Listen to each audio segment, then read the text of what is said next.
O túmulo é aberto. O corpo continua morto. O terceiro dia chega e não traz ninguém de volta. Nessa hipótese, o cristianismo perde logo no início o seu motor mais explosivo. Primeiro, a regra editorial. Isto é uma hipótese narrativa sobre história e religião, não um ataque à fé. Vamos assumir um único desvio. Jesus é crucificado, sepultado e não ressuscita. Nessa hipótese, não há túmulo vazio com força de prova, não há aparições pascais, não há retorno do Mestre derrotando a morte. O resto do mundo continua igual, o que muda é o centro. Sem ressurreição, a cruz deixa de parecer vitória escondida. Parece aquilo que Roma queria que parecesse: execução pública, derrota exemplar, fim de caso. No começo não existe igreja, existe luto, existe culpa, existe vergonha. E um grupo pequeno tentando entender como o reino prometido terminou num túmulo fechado. Talvez a cena que muda a história não seja uma praça lotada. Talvez seja uma sala trancada, com homens e mulheres tentando decidir se seguem juntos, ou se cada um volta para a própria vida.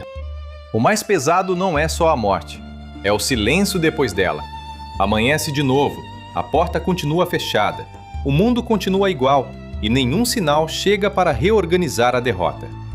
O ponto crucial é este: sem a convicção de que Jesus voltou, a derrota não é reinterpretada, continua sendo derrota. E isso muda o tipo de coragem que nasce dali. Nessa hipótese, o domingo não explode como o dia da nova criação. Ele nasce como memória ferida.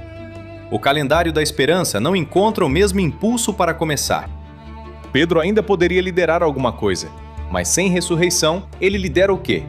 Não uma comunidade de vitória sobre a morte. Talvez apenas um círculo de lembrança em torno de um mestre perdido.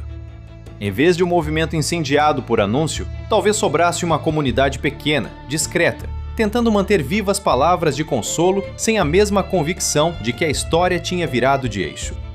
O ensinamento de Jesus continuaria poderoso. Parábolas, ética, compaixão, reversão moral.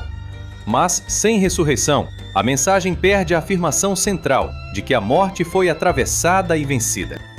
Para o judaísmo do século I, um Messias executado por Roma sem retorno glorioso não fecha bem a conta.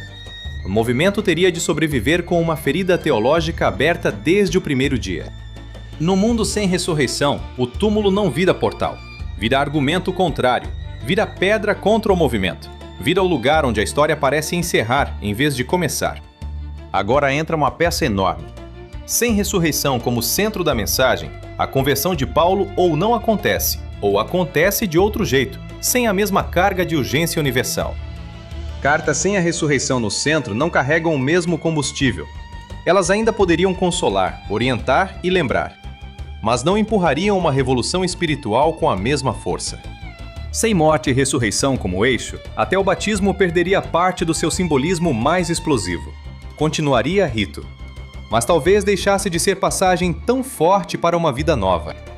A ceia ainda poderia sobreviver como recordação do Mestre, mas sem a promessa viva da volta e sem a vitória sobre a morte, ela tenderia mais ao memorial do que ao anúncio cósmico. Imagine uma mesa simples, poucas pessoas, pão repartido, silêncio respeitoso. O rito continua, mas a atmosfera muda. Sem ressurreição, a memória permanece, só que sem a mesma potência de incêndio histórico. Morrer por uma mensagem ainda acontece na história, mas morrer por um mestre que venceu a morte mobiliza um tipo de coragem diferente de morrer por um mestre que ficou no túmulo. Talvez sobrevivesse uma escola moral, um ramo judaico dissidente, uma memória de mestre injustiçado. Mas não necessariamente a estrutura eclesial que acabaria atravessando séculos. Sem crescimento explosivo, sem martírio com a mesma densidade, sem teologia da ressurreição incendiando comunidades, Roma poderia demorar muito mais para sentir o peso político do cristianismo. Em vez de casas se multiplicando com a mesma urgência, imagine núcleos dispersos, discretos, quase subterrâneos. Não porque a memória sumiu, porque faltou a força que transformava a derrota em anúncio. Séculos depois, talvez não exista um cristianismo robusto o suficiente para encontrar Constantino da mesma maneira. E sem essa aliança, a história da Europa toma outra estrada. Sem a fusão entre cristianismo e poder imperial, mudam leis, símbolos, arte, calendário, guerra, aliança, moral pública e até o jeito de legitimar reis. Imagine um continente sem a mesma explosão de catedrais, monges copistas, universidades ligadas à igreja, música litúrgica, pintura sacra e arquitetura orientada por uma ressurreição proclamada. Sem cristianismo dominante, talvez o próprio calendário do Ocidente, suas festas centrais, seus ritmos de jejum, celebração e memória fossem outros. O ano respiraria de outro jeito. A Páscoa cristã não seria o mesmo centro civilizacional. E isso parece pequeno, até você lembrar quantas línguas, obras, cidades, canções, feriados, ritos e símbolos cresceram em volta dela. Sem ressurreição como motor e sem igreja imperial robusta, as missões cristãs talvez encolhessem brutalmente. E o mapa religioso da África, da Europa, das Américas e da Ásia mudaria em cadeia. Polonização, violência e império talvez continuassem de outras formas, mas a justificativa espiritual, a catequese e o imaginário salvífico ligado ao cristianismo teriam outro tamanho, ou outra forma. Sem ressurreição, a cruz talvez permanecesse símbolo de morte injusta, não de vitória redentora. E isso muda tudo, porque um símbolo que não vence a morte não organiza o planeta do mesmo jeito. Talvez sim, amar inimigos, inverter status, cuidar do pequeno, desconfiar do poder, tudo isso ainda poderia atravessar séculos. Mas talvez sobrevivesse como sabedoria admirada, não como centro de civilização. E se ninguém tivesse corrido com a frase que mudou séculos? Se Maria encontrasse apenas silêncio definitivo, não haveria anúncio pascal incendiando a história desde o primeiro amanhecer. Talvez esse seja o ponto mais duro do episódio. Sem ressurreição, Jesus poderia continuar imenso como mestre moral. Mas dificilmente explodiria como o Cristo que reorganizou o tempo, o império e a imaginação do Ocidente.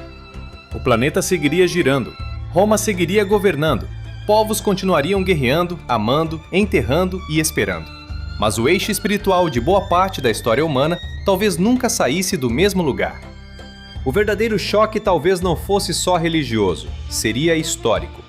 Porque a ressurreição para o cristianismo não é o detalhe de epílogo, é a dobradiça que transforma a execução em início, derrota em anúncio e túmulo em motor de civilização.